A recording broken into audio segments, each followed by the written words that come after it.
বাংলাদেশের সঙ্গে পারস্পরিক স্বার্থ সংশ্লিষ্ট দীর্ঘদিনের অর্থনৈতিক ও রাজনৈতিক বিষয়ে সহযোগিতা আরও গভীর করতে আগ্রহ প্রকাশ করেছে যুক্তরাজ্য। এমনকি বাংলাদেশের সংস্কার ও সুষ্ঠু নির্বাচনে যুক্তরাষ্ট্রের সমর্থন থাকবে বলে জানান মার্কিন পররাষ্ট্রমন্ত্রী অ্যান্টনি ব্লিংকেন।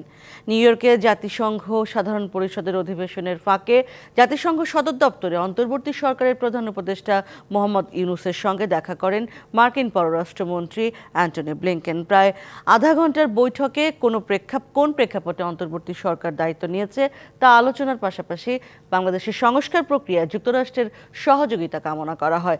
এ সময় তিনি বাংলাদেশের প্রতি যুক্তরাষ্ট্রের সর্বাত্মক সহযোগিতার আশ্বাস দেন।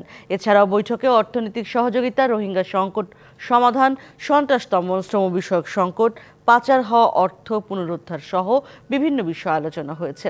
বাংলাদেশকে অর্থনৈতিক স্থিতিশীলতার দিকে এগিয়ে নিতে অন্তর্বর্তী সরকারকে সহায়তা দেওয়ার কথা জানান মার্কিন পররাষ্ট্রমন্ত্রী। পাশাপাশি বিদেশি বিনিয়োগ অব্যাহত থাকা নিশ্চিত করতে সংস্কারের গুরুত্বের বিষয়টি তুলে ধরেন।